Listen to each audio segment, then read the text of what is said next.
I read this book called 1,000 Weeks. Oh, yeah, of course. Yeah, of course. Yes. I met this. I didn't mean to react like that. This isn't therapy. This is not therapy. This is not therapy. This is not therapy. This isn't therapy.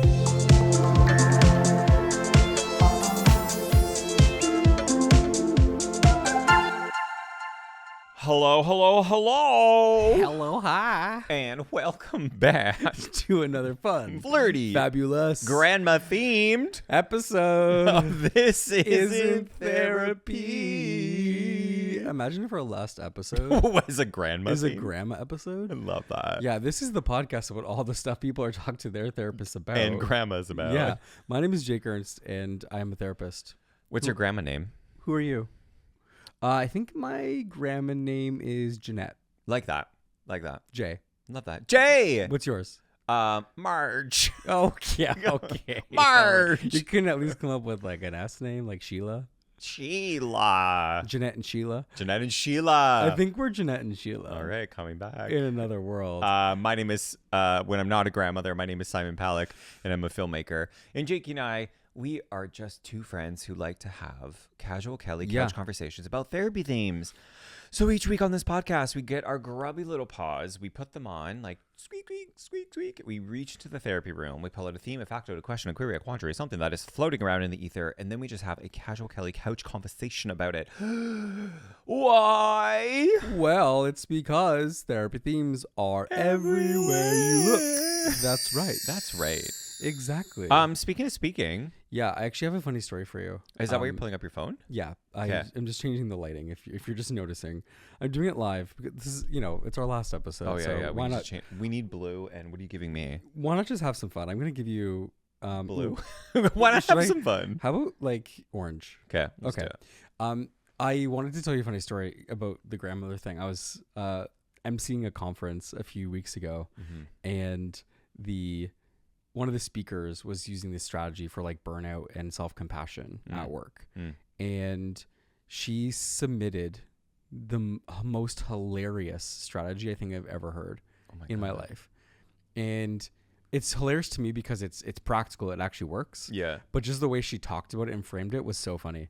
And she said, anytime that I'm really stressed, especially like at work or with a friend or with a partner, I speak to myself in grandmother's voice.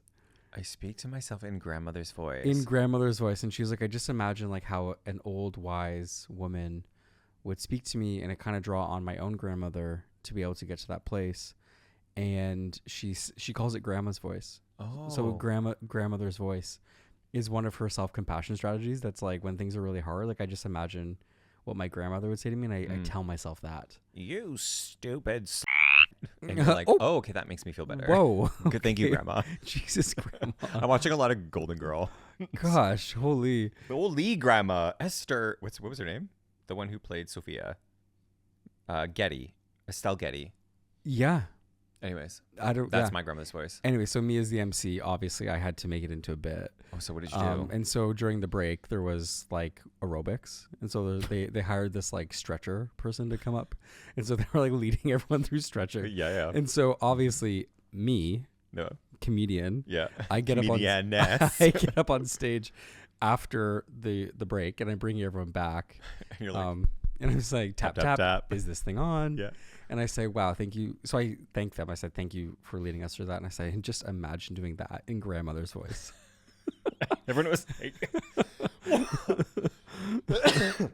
you're so. Oh, yeah. Yeah. Yeah, we were having a fun time. That's funny. And it's funny because it was the first time I had emceed an entire conference, but all the feedback that people were giving me was sort of like, you seem like you've been doing this for years. And I didn't say it was my first time, but to myself, I was sort of like, hee hee ha ha. Because I got away with it. My gay audacity got me through this. yeah, they're like, you have so much personality. Yeah. And I was like, you can just say the G word.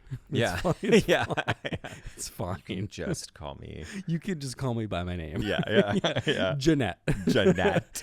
Gannett. Thank you. Thank you, good Sheila. Anyway, so today we're going to be talking about co-regulation. Less. And then we're going to do a little bit of a shift to talk about passive aggressive texts. And this comes to us from a lovely listener. Wow. Which I'm really excited to get into.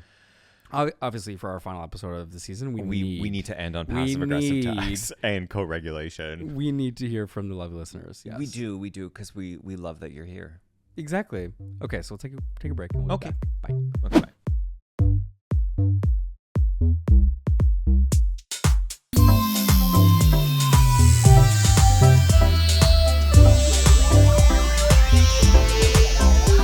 Okay, Speaking of the C word. can you tell me all Holy. about co-regulation? Yeah, so What co-regulation. the heck is it? Yeah, so co-regulation came to me a number of years ago. Mm-hmm. I was working in children's mental health, and I was Yeah. sort of like, we need better strategies here. We need better solutions to like what's happening.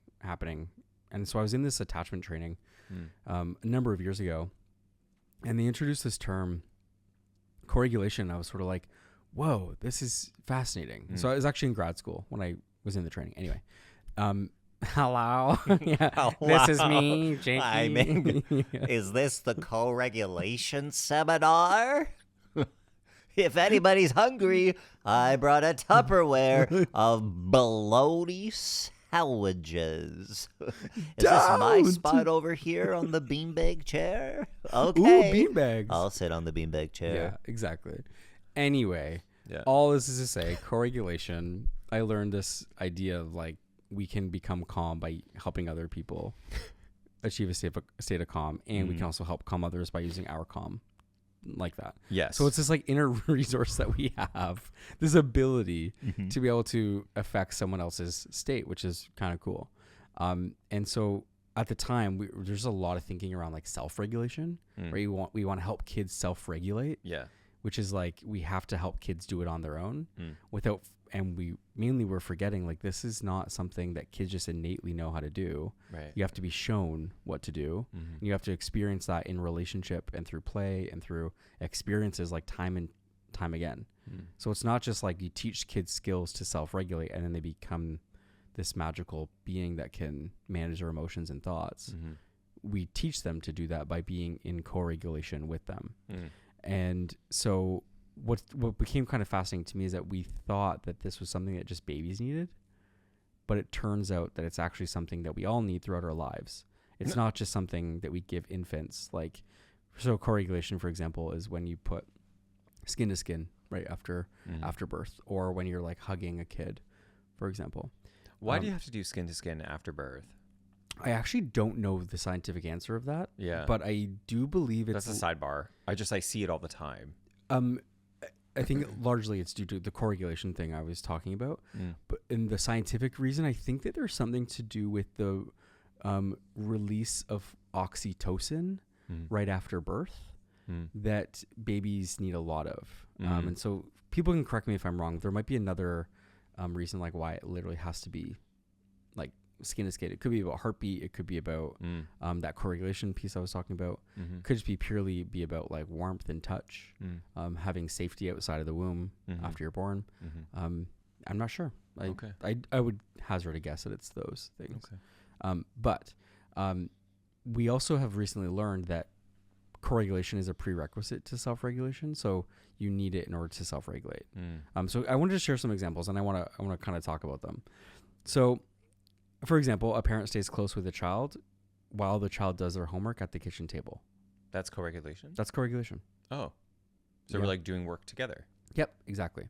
A partner's presence grounds you during a difficult phone call with a family member. Right? So having your partner in the room Yeah. while you maybe call a parent, that changes the conversation, maybe changes like how you interact with that person. Right? So that's a co-regulation event that's happening. Another one, a senior colleague reassures you that your comment during the meeting didn't change the course of the project for the worse. A senior colleague, not like grandma. Maybe Yeah, I was like, grandmother's voice. Yeah, grandma. But Got it. It could be a senior colleague, but it could also be like another colleague that you just like chat with, right? Yeah, yeah. So anytime something kind of goes off the rails in a meeting, it's likely the fact that what we're in search of is not just validation of emotion or being seen and heard, Yeah. like in the individual sense. It's likely that we now know that we need another person to validate that what we experienced. So it's the presence of another person. Okay. This is why an AI chatbot, for example, Can Doesn't- give you co-regulation. doesn't co-regulate with you. Absolutely, Right. it can. And you're a I think little I think you're a little shit. yeah, I think this is my role today. And last one, a friend's humor and levity brightens your day after a stressful week. We're doing it now. Ding. We're doing it now. And so I Wow. want to more so talk about not just what is co-regulation, but maybe talk about how it's this like invisible force that we don't really realize that we're doing it all the time, and how much we actually need it. That has become. Can I ask a question? Yeah, like yeah. a clarifying question. Yeah. Is co-regulation dependent on physical proximity? No, not always. Okay. Do you mean like can a phone call with a friend offer you co-regulation, or can Yeah. a FaceTime call? I guess I'm Co-regulate? just kind of making the spectrum in my head. Like the best would be physical proximity, and then maybe the okay version would be like texting someone in a stressful situation. Oh, good question. So let's go back to last week when we talked about kids maybe getting dropped off at school. Yeah. So the absence of a parent when a kid is at school, they're drawing on that co-regulation capacity while they're there. So they're thinking, and maybe not thinking explicitly, but they're knowing that, oh, my parents still love me when I'm at school. My parents aren't abandoning me when I'm at school. My parents are going to come pick me up later. Right? So that's a co-regulation force that is happening. That eventually, when repeated over time, becomes self-regulation. So you don't have to guess or make those predictions as often, right? But sometimes what can happen maybe in early childhood is there's like divorce that happens in a family. Sometimes the bouncing back and forth between homes can create this sort of fracture in co-regulation, which creates a lot of maybe what I would just call attachment questions that sort of like, was it my fault? Did I cause this? Are my parents still friends? Do they like each other? Those kinds of things, right? That leaves this big absence of co-regulation. Whereas in person, if parents confirm those things, right? If they say, you know, this isn't your fault. This is a choice that we made. That repairs some of those questions, right? And so that's a co-regulation energy that is sort of being exchanged. And so co-regulation energy, I think, is emerging science that I think we need to think about and know about because our nervous systems are always talking to each other. Think about like when someone makes a facial expression that you kind of either misread or don't know what they're thinking or feeling, right? That's our nervous systems interpreting each other. That's our nervous systems talking to each other. Right.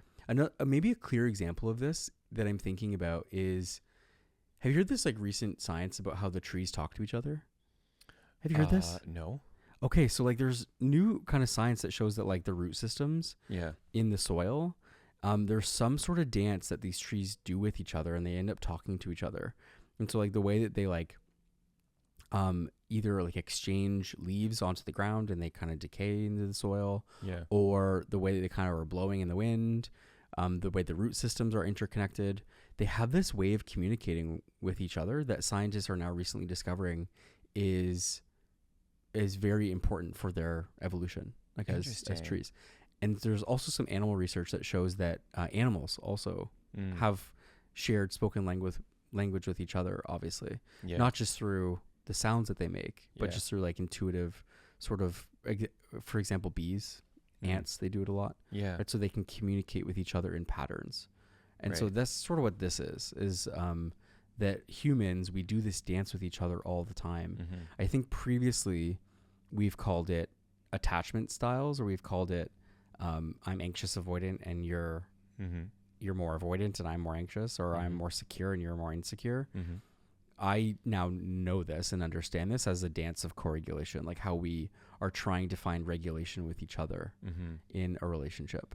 So if you feel that avoidance, that's just our co-regulation we haven't synced yet. Yes. Like we're not able to regulate for each other. Yes. At this time. Yeah. So this is mainly what my book is about, and how technology is sort of mixing the signals Yeah. of co-regulation. And in the book I talk about that it's similar to like pairing Bluetooth, where if you can sync up, like you referenced, if you can have a really strong signal, then just like a Wi-Fi signal, it'll be strong. But if you can't find the signal, or if there's a weak signal, then it's just not going to be a good connection. And so that really is what our nervous systems are doing. And they do that through interpreting facial expressions, through body language, through what are those what is it called, like when you pheromones, right? So pheromones and like sweat. There was some fascinating research that found that people and their brains can interpret the difference between stress sweat and like physical exercise sweat. So people can understand, can sense like that person's angry or upset with me versus just like that person had a hard workout. And so anyway, these are just really random, weird. No, but like body you saying ways that, I'm that like, oh they yeah, talk to each other. I'm confident I could make that distinction too. Like, can't you? Yeah. Like if you don't think about that until you said that, but I'd be like, Yeah. oh yeah, I probably could do that. Yeah. And so Weird. there's this weirdly weird, unexpressed or unexplored area of science right now where this is called interpersonal neurobiology. Anyway, it's a way that our bodies are talking to each other Okay. all the time. What I love the most about this, Yeah. zooming out for a second, is I feel us in such a, I feel like maybe we're coming out of it, but maybe we're not.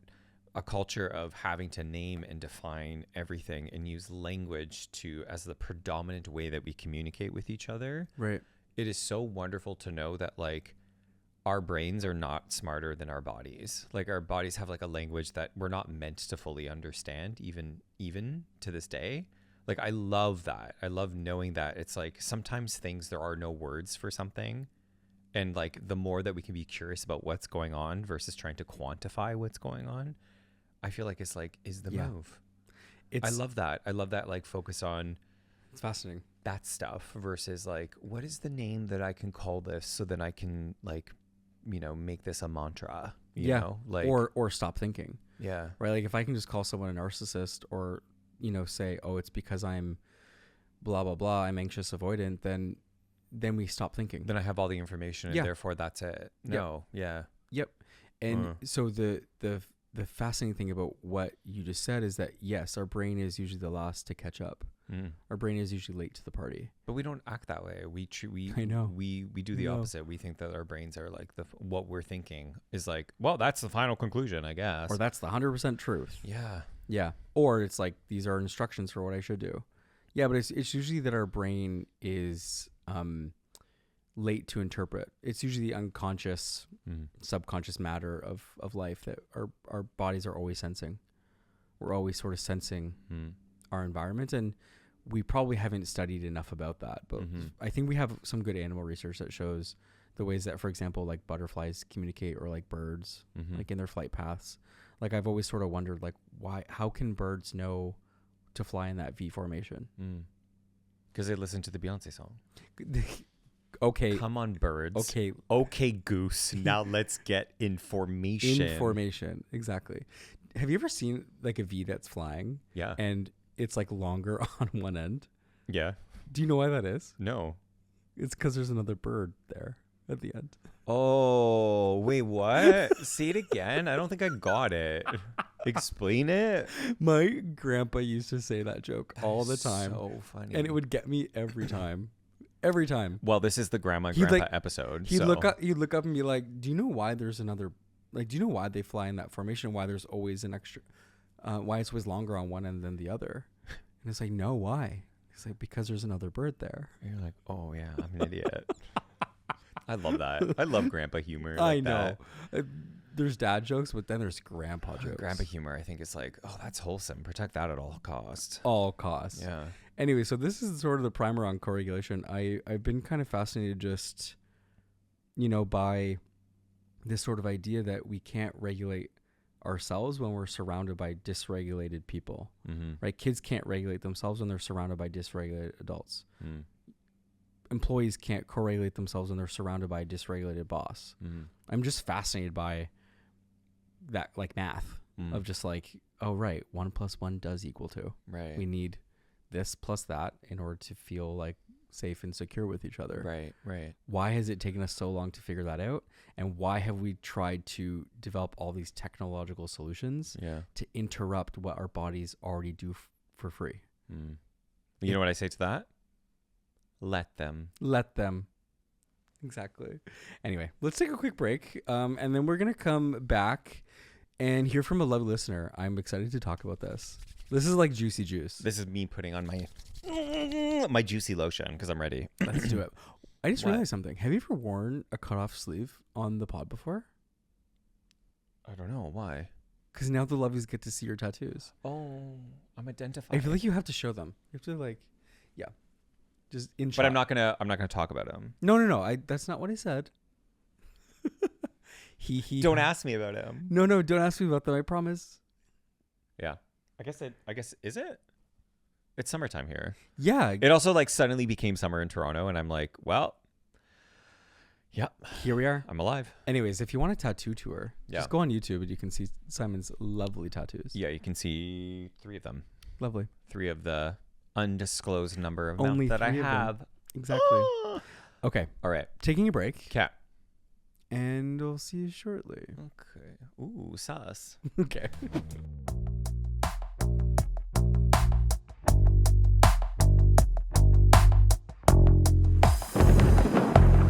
Speaking. Yeah. We were just talking about how our nervous systems Yeah. are speaking to each other. And And that means speaking of speaking. yeah. That's wild.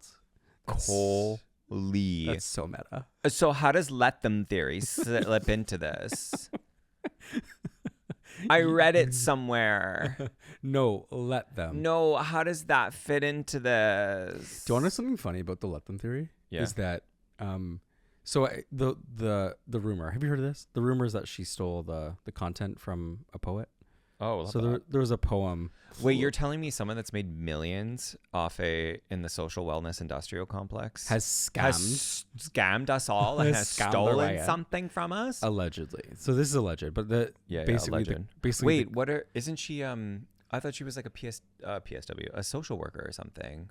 no, I think she's a lawyer. I Oh, think she's a lawyer? like Oh, she doesn't have training. Oh, she's just really good at branding? oh, she's a marketing expert. Oh, but she's interesting. pretending to be a therapist And or positioning herself as such. That's interesting. Allegedly. this is alleged, but like that's so cool. I didn't know that. So the lore is that she, I guess, stole this from someone. So then, I think the way that she made it original might be that she said, "Okay, the first step is let them, and the second step." Have you heard the second step? No, I don't The- do this. You are going to have a heyday with this. So the first step is let them, but the Putting my second, phone down. but the second step is let me. Let them be a nuisance and let me set a boundary. I am the universe. The universe is Let me. them I am be the universe, angry the universe and is let- me. Yeah, I'm the universe. The universe is me. The universe is me. Yeah. I can't. I do. Yeah, so there's 2 parts to the let them theory. Many people don't really talk about let me. You know what? We should this maybe should not be our last episode, and maybe we should do a whole episode about this because I think Let me. let me. Literally. Anyway, okay. I have so, nothing nice to say, so I'm not going to talk. Well, you know what your grandmother said in grandma's voice. in grandma's voice. If you don't have anything Let nice to them. say, Don't say anything. Let them. Yeah. Let me. Exactly. Barf. Okay, so we're gonna talk about the lovely listener story. Passive aggressive text. Oh, this is like, That's what it's called. yeah. This is juicy juice. Yes. Ready? Yes. Okay, here. I am. I'm the most ready I've ever been. I'm also actually. like, I love that I'm holding my phone like a boomer. I'm in my hold my phone like a boomer era. Great. It's just easier.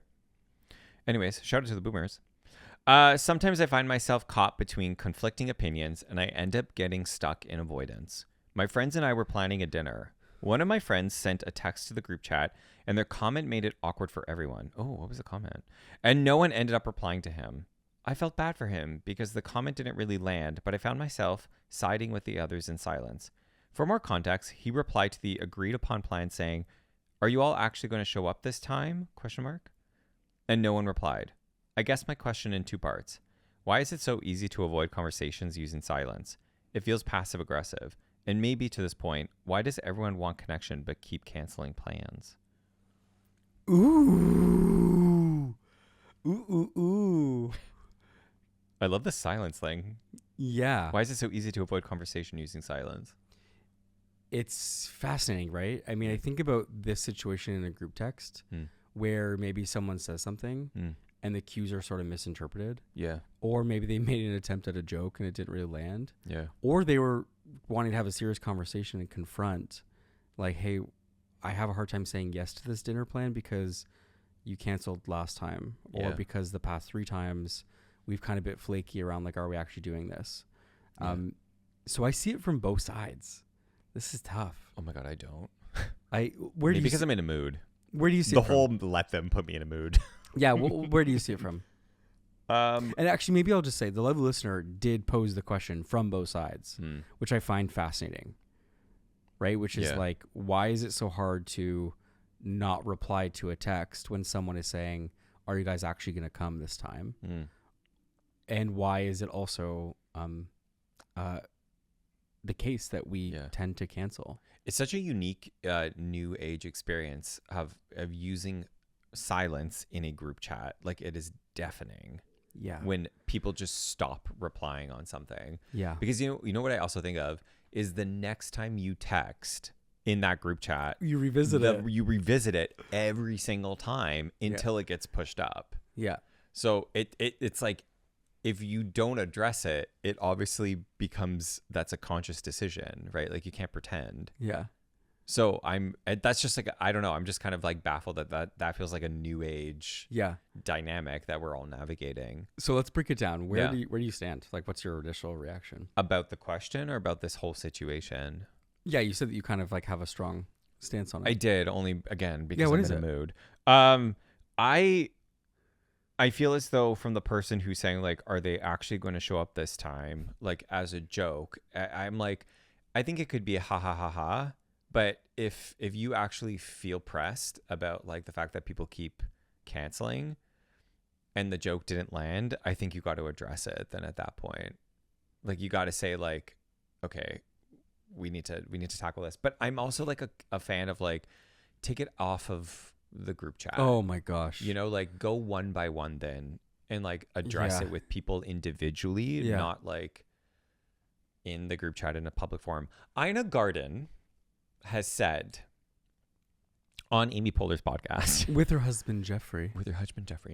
She has said that, like, when Amy Poehler was asking her this question, apparently this is in her book, but she has said that, like, what she likes to do as a leader, and I think this applies in this situation in many facets, is that she says as a leader, she likes to give praise publicly and criticism privately.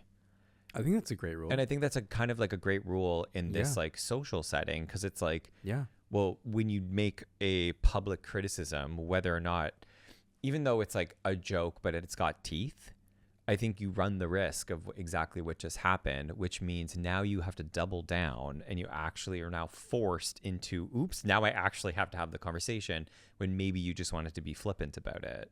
Yeah, because either people are hearing this as aggressive, or they're hearing it as passive aggressive, or they're hearing it as a joke. And who knows what was sort of intended here, but I do think it's dicey, you're right. Yeah. Maybe not the forum for that response. Yeah. I'm just fascinated by, like, oh yeah, right, silence is such a tool now.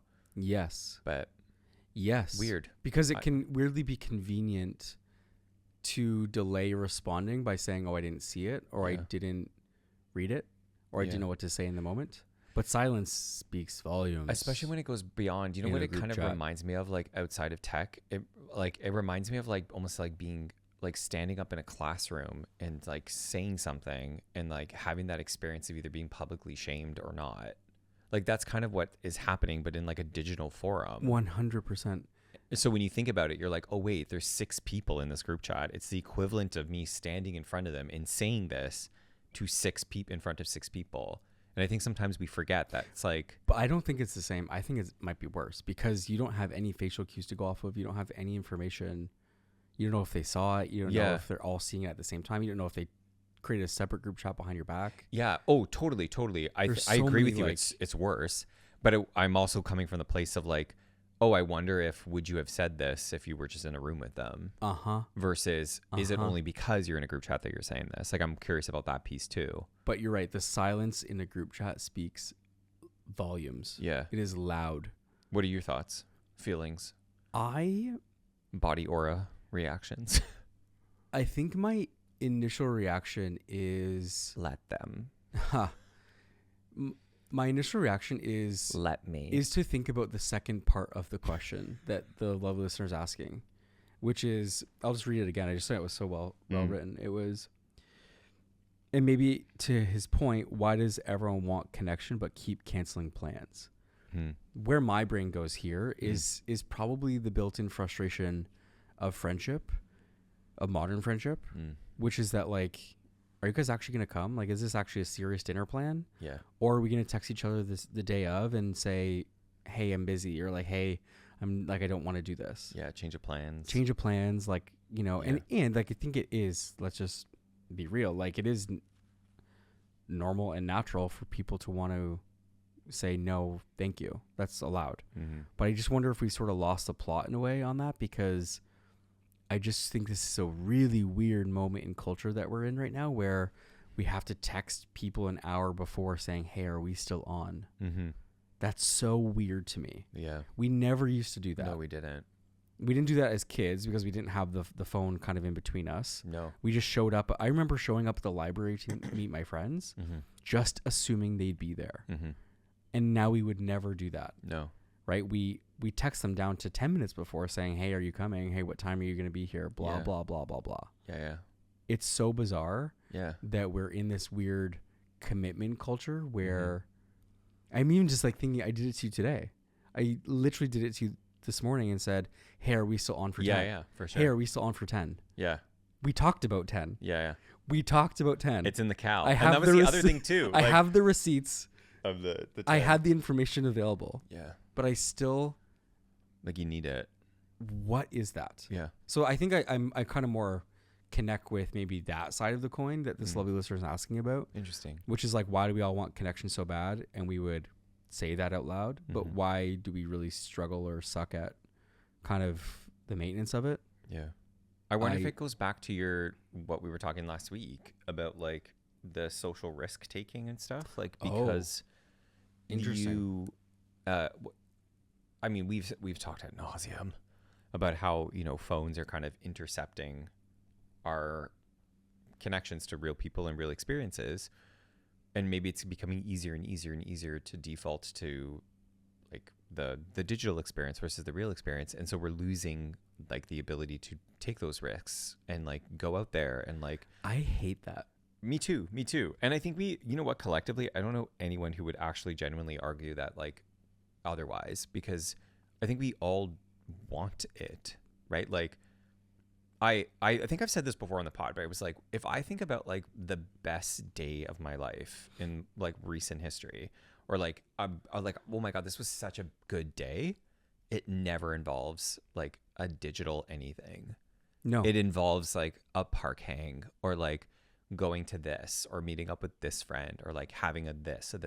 Like, it had nothing to do with my phone. In fact, it like zaps your memories, right? Like, especially like the core memories that you create. I remember watching Sabrina and Madonna at Coachella. Have you seen this clip? Like live? Yeah. No, you went to Coachella? No. Sorry, a clip. Yes. Oh, yes. a clip. Yeah. Yeah, I was watching a clip. Yeah. It's like, yeah. what? Yeah. I was watching it online. Yeah. Video. Oh, so therefore you were there. So I was there, yeah. So you did go to Coachella. Yeah, that's like how I go to Hawaii on Google Maps all the time. So therefore I've been to Hawaii. I'm just going through Street View, being like, oh. So that's what you've been doing. Oh, I love that. You're like, I'm traveling. And I'm like, currently traveling. I'm like, Simon, your dot shows you at home. Hawaii. Aloha. when Aloha. when I'm checking on my Sims. Yeah. where are my girls? I'm like, Yeah. Simon is in Hawaii. That's so odd. Interesting. Simon said he was in Hawaii, but in fact, his dot is at home. Yeah. How can he be in two places at once? Anyway, I was Maybe he left his phone, but he's texting me. I was watching Sabrina, who brought on Madonna for her Coachella set. Yeah. And this video of the concert experience is horrific. Okay. I watched it and I was like, there's something about me that is so startled and scared by this and so unsettled. What was it? It is a sea of people holding up their phones. Yeah. Not one person, at least within the first however many rows of people that were there. Yeah. It's a sea of people Yeah. where they're not watching the show that they're experiencing in real life. Yeah. It was the most jarring video I think I've ever seen of this exact problem. Yeah. Just so many phones and so little humans experiencing the moment. Yeah. And maybe they all want to get their Sabrina clip. They all want to get their Madonna clip. Yeah. Which is fine. Like, take your phone out for 30 seconds and do it. But be there, Mary. Like, what is making it so hard for us to be there? Yeah. That's like, you know what's funny? I'm going to be messy for a second. Is when I see people video firework videos. Because I'm like, you're not going to watch that again. I'm like, you're never. What's that for? When are you ever like, oh, you know what? I have my morning coffee. I'm going to watch this video of fireworks. I'm going to get my firework clips out. I have like never, ever. And the best part is that the iPhone is notoriously bad at photographing or videoing fireworks. And everyone's just like that is capturing it. That is not good quality footage. Like, you're not getting that big burst. But you know what I think about? Like, you are. Even bring back the boomerang. I miss the boomerang.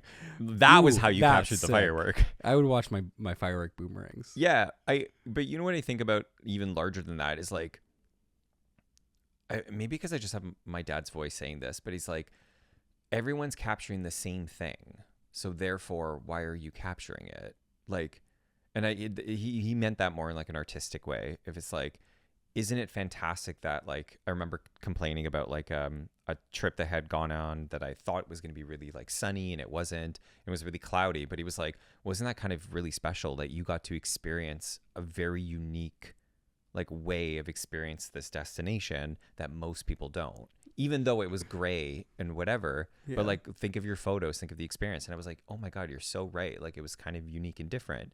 But I think about like everyone just collectively like taking the same picture at the Louvre of the Mona Lisa, or like everyone's taking the same picture of like the CN Tower. Like, everyone's taking the same picture. I'm just like, who is this for?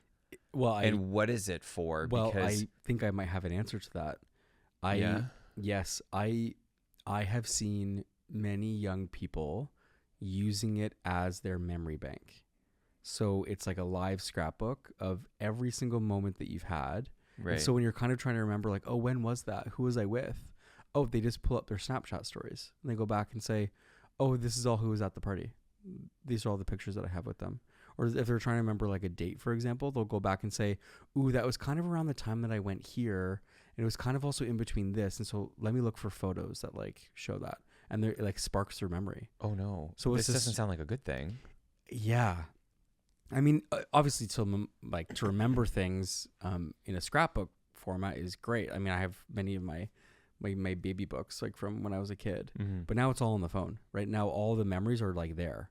Right. So when I think about like past friendships you no longer talk to, or like past relationships, right? Like all that is documented, and we have just this whole like memory bank full of all this stuff. How did we get here? Yeah, what are we talking about today? What are we talking about? What was our topic? We were talking about the love listener story of the passive aggressive text. Oh, the passive aggressive text. How did we get here? Somehow we started talking about fireworks and Sabrina Carpenter. At the Carpenter. Anyway, Sabrina Carpenter. Sabrina Carpainter. Yeah, a Carpainter.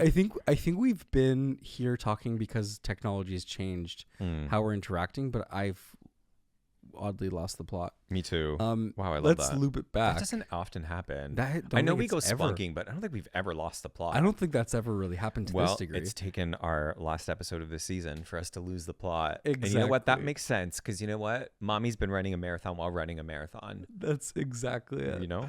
That is the way. So let's wrap up the passive aggressive text. I think for me the Yeah. Well, how do you connect these? I think Passive-aggressive what you're text, saying was co-regulation. good, which is that being with people in person Helps rather us than with having these conversations over text Mm. can help us actually truly connect with somebody Yeah. rather than kind of do it in this like haphazard puzzle piece kind of way. Mm. But I think what we're kind of turning our brains on to is that like it's just we're not sure what the future of this looks like. Mm. I wonder if No. it's like bring back like if I wouldn't say it to this person in their face, to their face, in their face. If I wouldn't say it to this person's face, why would I text him it? Yeah, that's great. Like I'm just a curious. lot of parents do that. A lot of parents will say, "Don't put that in writing. Why are you putting that in writing? Yeah. Why is that something that you have to Paper trail. write down?" Yeah. Yeah, I think the paper trail piece of this is interesting as well because sometimes there are clients who show up in therapy and they will just have like a transcript of their conversation, their Mm. fight with their friend, Ugh. and they want to kind of go back and dissect it all. Yeah. Right. So issues like this in a group chat, for example, Mm. come to therapy.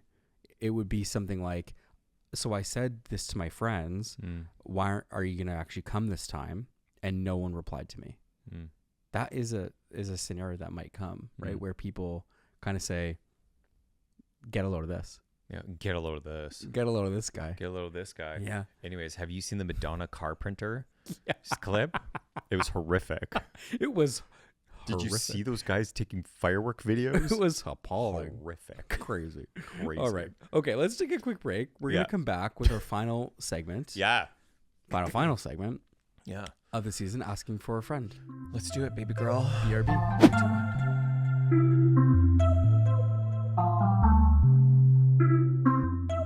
Okay, at the end of every single podcast, Jake and I, we like to do this tried and true segment. And over the course of 183 episodes, we have never figured out how to introduce this segment. And I'm not going to do it now. Why would correctly. we start now? Why would we start now? No. So this segment is you, listener, have question, concern, query, quandary. What's up? Hi. Sure it's good? Yeah, I'm just checking. No, it looks good. And you have a question that you're like, hey, I got to ask these guys it. And so you submit it to our anonymous question box, and then it comes to the pod, and then we answer it. So I actually think that the grade 5 level explanation is probably the best we have done yet.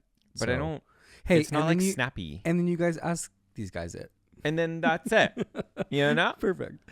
All right, So well, without further ado, without further ado, it's time for asking for a friend. Cue the music.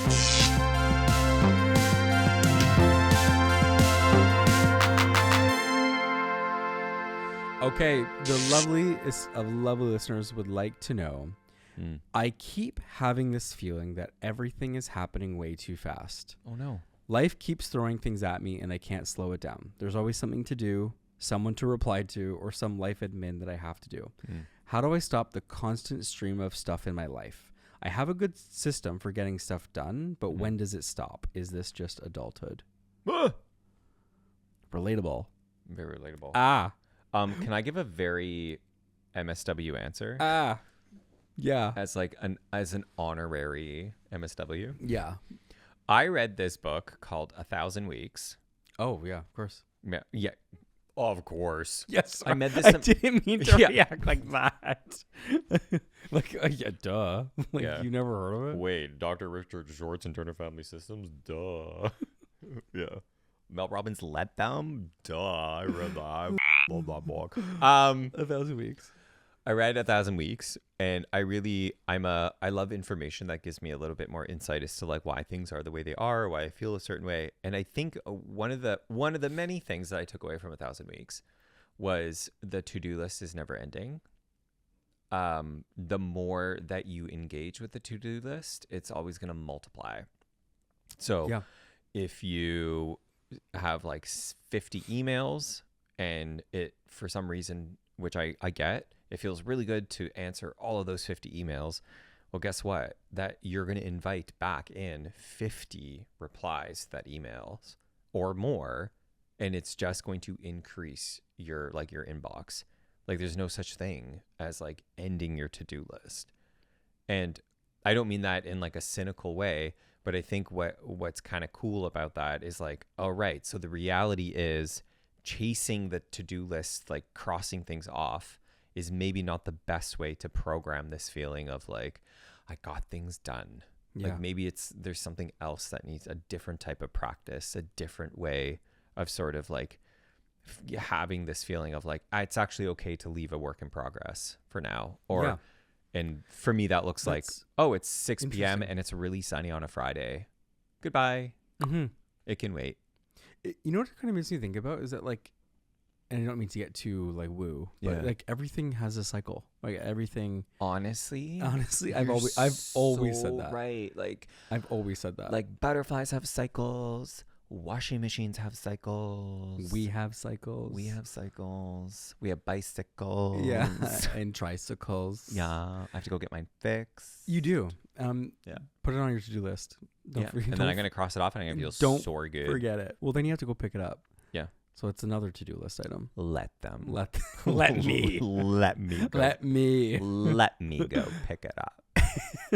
And yeah, it's interesting, right? Like you're right that there always is stuff to do. That kind of is what being a person is.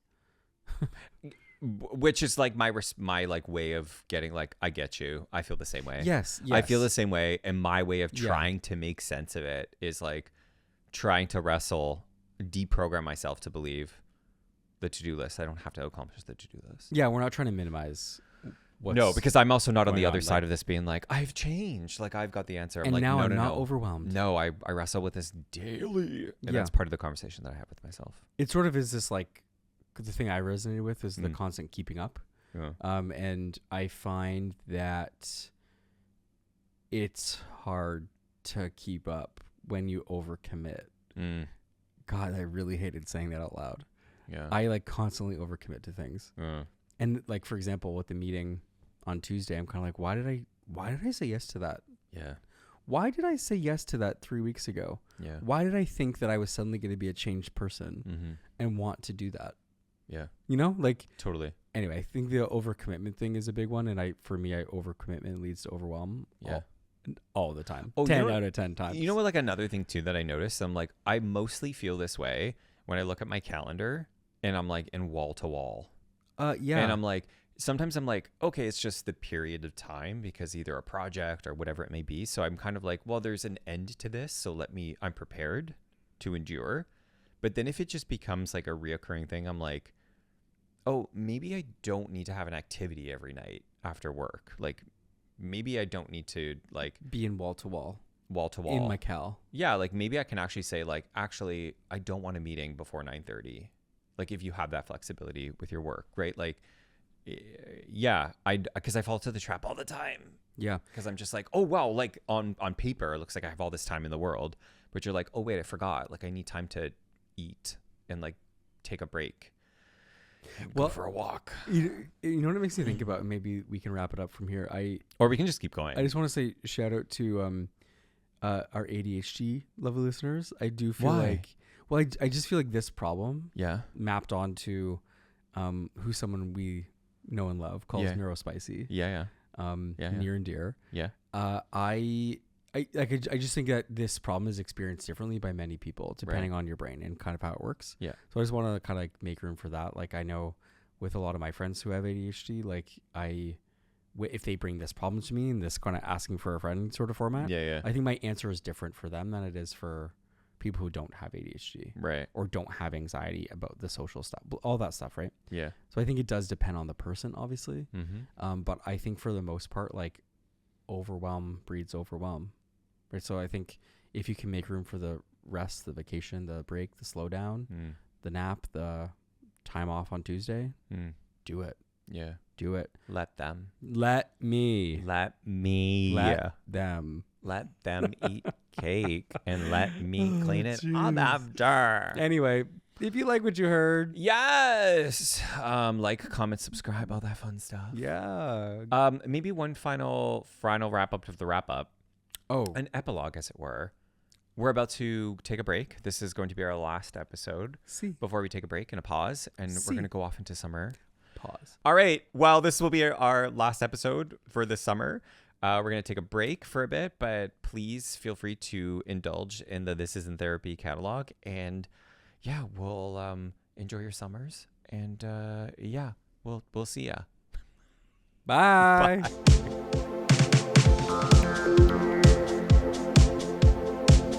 This isn't therapy. Jake's camera died in the last 10 seconds. Sorry. It's a good way to sign up, like to end off this season.